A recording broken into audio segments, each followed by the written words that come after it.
Hello and welcome to the intro video to the masterclass on subtypes of fives. It goes perhaps without saying, but as a reminder that these descriptions are trying to be accurate descriptions of each of the subtypes, but we also remind everyone that we recognize you are in burnout and stress if you are watching these, and there is often a doubling down on your personality when you are in burnout and stress. So you might be able to really see yourself in some of these, one of these types or descriptions, especially as we continue to go through them. And maybe you're exploring, watching multiple videos here. As we move here into five land, into the head type land, the analytical specialist, we note that the 1-to-1 five is the counter type, which will come up last in these three cards. The self-preservation five, name is Castle. Easy to remember this way, just as the image just showed. They really like their refuge, their physical space. The invading world can't get to them. It's not just the emotional world. Often called the most five-ish of the fives. I think most of the fives that I'm aware of are self-preservation fives, but that could be misleading. I know of many examples of social and sexual as well. They seek a special place to recharge their batteries. So usually there is, with self-preservation fives, literally a physical space, a library, some place where they can just have some real boundaries.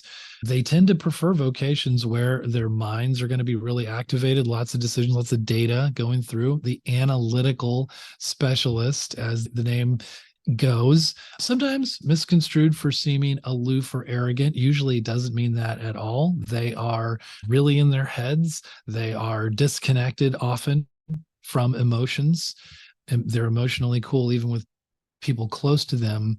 So, and they're more sensitive than meets the eye, and they kind of protect that sensitivity with their physical boundaries and their loads of knowledge and data.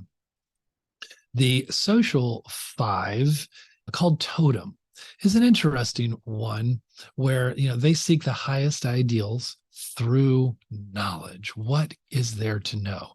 Could it be a perfect system, like knowing the Enneagram so deeply and well? It could be for some, and it could be many others. They actually fear not knowing something that they believe they should know. They seek to engage the world, the social part, through the recognition of their status and mastery. We think that maybe like a Joyce Carol Oates is a social five. She's just like written 100 and some books, right? Just like preeminent master in her field. The idealized totem could be any complex system of knowledge, and it could be creative. Just mentioned Joyce Carol Oates. Could be political, social groups that they seek to be among. So if this sounds like you may be a social five. And finally, the sexual 1-to-1 five, mentioned before, the counter type. This one's name is Confidence, which isn't exactly what you usually think about when you think of the boundaried, cool, aloof, emotionally distant five, but that is what you get here with the 1-to-1 five. It also does mean there is a confidence in this type as well. They seek the ultimate union, or at least very high standards in the other of intelligence, creativity, other valued traits.